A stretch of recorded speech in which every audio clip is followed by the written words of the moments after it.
Hello students, welcome back to your channel real concept. आज हम लोग बातचीत करेंगे रेडियो एक्टिविटी को लेकर के, यानी कि केमिस्ट्री से एक टॉपिक हम लोग आज डिस्कस करेंगे। रेडियो एक्टिविटी क्या होता है, रेडियो एक्टिविटी यानी पूरा कंप्लीट डिस्कशन मैं करने वाला हूँ। ठीक है। और यहाँ से आपके एग्जाम में लगभग 1 से 2 क्वेश्चन पूछे जाते हैं हर साल। तो इस वीडियो को देखने के बाद आपके मन में कोई भी सवाल नहीं रहेगा, ठीक है, रेडियो एक्टिविटी को लेकर के। और जितने भी क्वेश्चन आते हैं पूरा आप बना सकते हैं इजीली, कोई दिक्कत आपको नहीं आएगी। बेसिकली मैं रेडियो एक्टिविटी को पार्ट वाइज कर डिस्कस करूंगा, पार्ट 1 एंड पार्ट 2 में, यानी 2 पार्ट में मैं रेडियो एक्टिविटी को डिस्कस करूंगा। जो बच्चा हमारा पार्ट 1 पार्ट 2 दोनों वीडियो देख लेगा, आई होप, मैं पूरा दावे के साथ कह सकता हूँ कि कोई भी क्वेश्चन यहाँ से आपका नहीं छूटेगा, पूरा क्वेश्चन आप कर ले जाओगे। और मैं बहुत जबरदस्त तरीके से कंसेप्ट वाइज बताऊंगा, यानी कि कहीं से आपको कोई दिक्कत नहीं आएगी। अगर आप आज तक नहीं पढ़ ले रेडियो एक्टिविटी तो भी टेंशन मत लीजिए, मैं 0 से नहीं पढ़ाऊंगा, माइनस लेवल से पढ़ाऊंगा, ठीक है। 0 से नहीं, माइनस लेवल से उठा करके मैं +1 तक लेके जाऊंगा, टेंशन मत लो आप लोग। तो चलिए स्टार्ट करते हैं रेडियो एक्टिविटी। तो एक्चुअली रेडियो एक्टिविटी होता क्या है, रेडियो एक्टिविटी होता क्या उसको जान लेते हैं हम लोग, ठीक है। तो देखा जाए तो रेडियो एक्टिविटी की खोज, यानी देखो ये भी क्वेश्चन आपके एग्जाम में पूछा सकता है, पूरा मैं बेसिक से बताऊंगा। यानी डिस्कवरी किसने किया था रेडियो एक्टिविटी की? हेनरी बेक्वेल ने। किसने किया था? हेनरी बेक्वेल इन 1896, 1896 में नेचुरल रेडियो एक्टिविटी डिस्कवरी किसने की थी? हेनरी बेक्वेल ने, ठीक है। और जो पहला एलिमेंट, ठीक है, पहला रेडियो एक्टिव एलिमेंट खोजा गया था वो क्या था हमारा? वो था यूरेनियम। क्या था? यूरेनियम, ठीक है। 2 क्वेश्चन आपके एग्जाम में फिक्स हो गए। ये बहुत सारे इंपॉर्टेंट क्वेश्चन मैं कराऊंगा, पूरा कंसेप्ट कराऊंगा, बिल्कुल टेंशन मत लीजिए। आप समझते हैं कि रेडियो एक्टिविटी एक्चुअली होता क्या है? आप समझते हैं कि रेडियो एक्टिविटी एक्चुअली होता क्या है? हम किसे कहते हैं रेडियो एक्टिविटी? क्या है रेडियो एक्टिविटी? पूरा सवाल का जवाब मैं दूंगा, टेंशन बिल्कुल मत लेना आप लोग। चलिए स्टार्ट करते हैं। रेडियो एक्टिविटी की बात करूं, समझिएगा अच्छे से, बहुत अच्छे से समझाऊंगा, कोई दिक्कत आपको नहीं आएगी, ठीक है। तो देखा जाए तो रेडियो एक्टिविटी क्या है? It is a nuclear phenomenon. क्या है? न्यूक्लियर फिनोमिना है। रेडियो एक्टिविटी क्या है? एक न्यूक्लियर फिनोमिना है। समझिएगा आप बातों को, मैं क्या बता रहा हूँ अच्छे से क्लियर कर दूंगा, ठीक है। अगर मैं बात करूं जितने भी हायर एटॉमिक नंबर के एलिमेंट्स हैं, ठीक है, जितने भी हायर एटॉमिक नंबर के एलिमेंट्स हैं, मैं उनकी बातचीत करूं, जैसे मैं एग्जांपल लेता हूं यूरेनियम की, या फिर मैं बातचीत कर लूं थोरियम की। अब ये हायर एटॉमिक नंबर वाले एलिमेंट्स हैं, समझिएगा आप लोग कि क्या है? यूरेनियम हो गया, थोरियम हो गया, ये हायर एटॉमिक नंबर वाले एलिमेंट्स हैं। इनकी साइज क्या होती है? इनकी साइज बड़ी है तो क्या होगी? न्यूक्लियस भी बिग होगी। न्यूक्लियस भी क्या होगी? बिग होगी। जितने भी बड़े एलिमेंट्स हैं, ठीक है, जैसे यूरेनियम की बात की, उनका साइज बड़ा है, साइज बड़ा है तो न्यूक्लियस भी बड़ा होगा। और न्यूक्लियस बड़ा होने के कारण ये क्या हो जाएगा? ये हो जाएगा अनस्टेबल। क्या हो जाएगा? स्टेबल हो जाएगा। क्या हो जाएगा? अनस्टेबल हो जाएगा। अब जब न्यूक्लियस अनस्टेबल होगा तो क्या होगा? ब्रेक करना स्टार्ट करेगा। क्या करेगा? ब्रेक करना स्टार्ट करेगा। और समय समय पे क्या करेगा? ये न्यूक्लियस ब्रेक करेगा। और जैसे ही ब्रेक करेगा तो कुछ इमिट करेगा, ठीक है, कुछ रेज को निकालेगा। जैसे ही ये न्यूक्लियस ब्रेक करेगा तो कुछ रेज को इमिट करेगा। वो रेज कौन कौन सी होंगी? अल्फा, बीटा और गामा के रेज, गामा के रूप में कुछ रेज को, कुछ रेडिएशन को निकालता है, कुछ रेज को निकालता है। उसे हम क्या बोलते हैं? इसे हम बोलते हैं रेडिएशन। क्या बोलते हैं भाई? रेडिएशन। क्या बोलते हैं? रेडिएशन। और इस फिनोमिनन को क्या बोलते हैं? Radio activity. क्लियर हुआ? यानी जितने भी बड़े साइज के एलिमेंट्स हैं वो क्या होते हैं? उनकी साइज बड़ी है तो न्यूक्लियस भी बड़ा होगा, और न्यूक्लियस बड़ा होगा तो क्या होगा?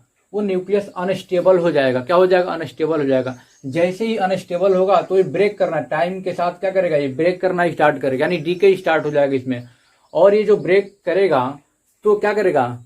अल्फा, बीटा और गामा के रूप में एनर्जी को ये निकालेगा, ठीक है। जो ब्रेक होगा तो क्या करेगा? अल्फा, बीटा और गामा के रूप में, रेडिएशन के रूप में निकालेगा। उसे बोलते हैं रेडिएशन, और इस फिनोमिनन को बोलते हैं रेडियो एक्टिविटी, ठीक है। अगर मैं डेफिनेशन की बात करूं, समझिएगा आप लोग बहुत अच्छे से, अगर मैं डेफिनेशन की बात करूं तो रेडियो एक्टिविटी इज द, यानी कि क्या है? समझिएगा, it is the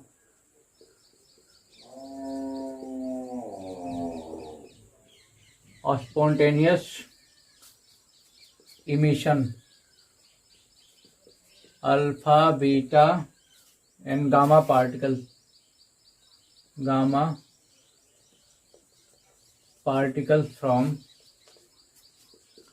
from the nucleus।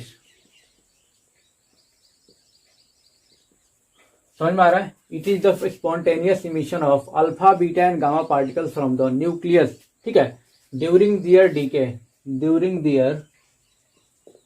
DK या फिर ब्रेकिंग भी कह सकते, ड्यूरिंग दियर ब्रेकिंग, ठीक है। दिस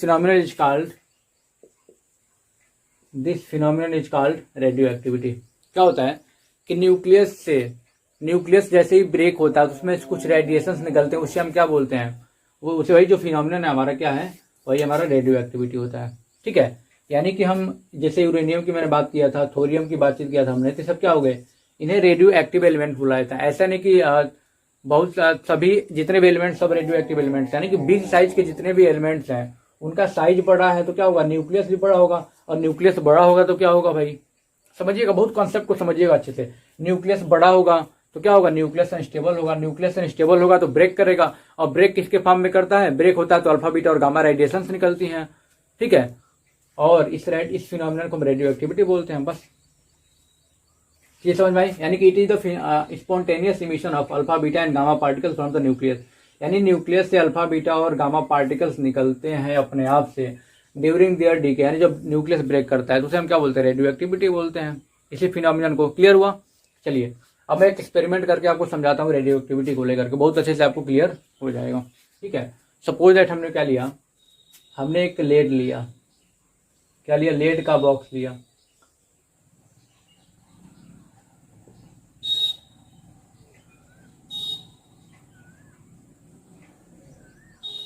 हमने एक लेड का बॉक्स लिया जिसमें हमने एक सपोज दैट हमने कोई रेडियो एक्टिव सबस्टांस लिया, क्या ले लिया, बहुत अच्छे से समझिएगा आप लोग, यहीं से आपको सारी चीजें क्लियर हो जाएंगी, ठीक है।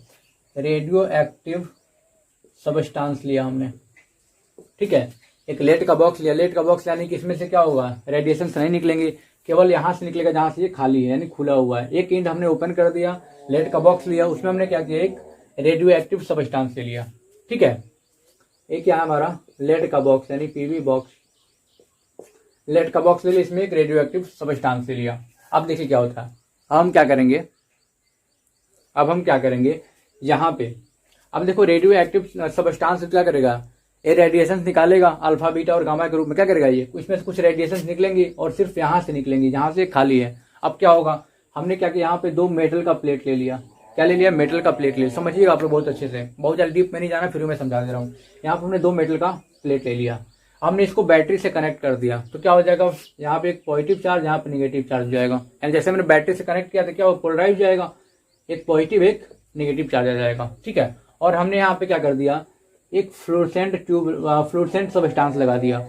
फ्लोरेसेंट सबस्टांस का मतलब यानी कि जैसे ही रेडिएशन निकलेगा तो ये स्पॉट करेगा, यानी कि जहां पे रेडिएशन पड़ेंगे वहां पे क्या कर चमकने लगेगा, क्योंकि रेडिएशन को हम देख नहीं सकते हैं, रेडिएशन को हम लोग देख नहीं सकते हैं, तो क्या होगा, जैसे ये सबस्टांस लगाएंगे फ्लोरेसेंट सबस्टांस, और जैसे ही कोई यहाँ से निकलेगा रेडिएशन तो क्या होगा, अब जहां पे स्पॉट करेगा या जहां पे गिरेगा वहां पे क्या करेगा, धब्बा बन जाएगा, फिर चमक आएगी तो हम पहचान देंगे कहाँ पे कौन सी रेडिएशन जा रही है, ठीक है। अब क्या करेंगे, देखो अब रेडिएशन निकली, कुछ रेडिएशन सीधे निकल गई, कुछ रेडिएशन सीधे निकल गई, अब कुछ रेडिएशन पॉजिटिव प्लेट की तरफ आई और कुछ रेडिएशन निगेटिव प्लेट की तरफ आई। चीज समझिएगा बहुत अच्छे से। हमने क्या किया, लेड का बॉक्स है, उसमें एक रेडियो एक्टिव सबस्टांस रखा, रेडियो एक्टिव सबस्टांस है तो क्या करेगा, इस डीके करेगा तो क्या होगा, रेडिएशन इमिट करेगा। तो क्या ऑब्जर्व किया गया, फ्लोरेसेंट सबस्टांस पे क्या ऑब्जर्व किया गया कि कुछ रेडिएशन सीधे निकल गए, कुछ पॉजिटिव प्लेट की तरफ मुड़ गई और कुछ निगेटिव प्लेट की तरफ मुड़ गई। अब एक चीज आप बताइएगा, और कोई भी अगर सब मटेरियल है या फिर कोई भी चार्ज होगा, अगर पॉजिटिव चार्ज प्लेट की तरफ जा रहा है तो कहीं कि ये नेगेटिव होगा, क्योंकि नेगेटिव और पॉजिटिव चार्ज क्या करते हैं, अट्रैक्ट करते हैं, opposite charge attract to each other, यानी कहीं कि ये नेगेटिव होगा तभी तो पॉजिटिव की तरफ जा रहा है, और ये कहीं कि पॉजिटिव होगा तभी तो क्या नेगेटिव की तरफ जा रहा है। अब ये ऑब्जर्व किया गया, बताया गया कि जो रेडिएशन, जो पार्टिकल क्या कर रहा है, नेगेटिव प्लेट की तरफ जा रहा है, ये प्लस होगा, इसे हम क्या बोलते हैं, अल्फा बोलते हैं, इस पार्टिकल को हम क्या बोलते हैं, अल्फा बोलते हैं। अब देखो, अभी प्लस पॉजिटिव प्लेट की तरफ जा रहा है रेडिएशन, तो कहीं ना कहीं ये नेगेटिव चार्ज होगा, इसे हम क्या बोलते हैं, इसे हम बीटा बोलते हैं। और इसमें कोई डिफ्लेक्शन नहीं, एकदम सीधे चला जा रहा है, यानी इस पर कोई चार्ज नहीं होगा, इसे हम क्या बोलेंगे, गामा बोलेंगे। ये सब ऐसे एक्सपेरिमेंट करके बताया गया था कि जब कोई भी न्यूक्लियस टूटता है, ब्रेक करता है, तो उसमें से रेडिएशन निकलती है 3 ग्रुप में, अल्फा बीटा और गामा के फॉर्म में रेडिएशन निकलती हैं। ठीक है, अब हम लोग क्या करेंगे, एक एक चीज को, अल्फा की प्रॉपर्टी पढ़ेंगे खूब अच्छे से, बीटा की प्रॉपर्टी पढ़ेंगे और गामा की प्रॉपर्टी अच्छे से पढ़ेंगे, और जितने भी क्वेश्चंस आते हैं सारा हम लोग बहुत अच्छे से करने वाले हैं। ठीक है, तो चलिए स्टार्ट करते हैं, अल्फा बीटा और गामा पार्टिकल का प्रॉपर्टीज और इमिशन स्टार्ट करते हैं।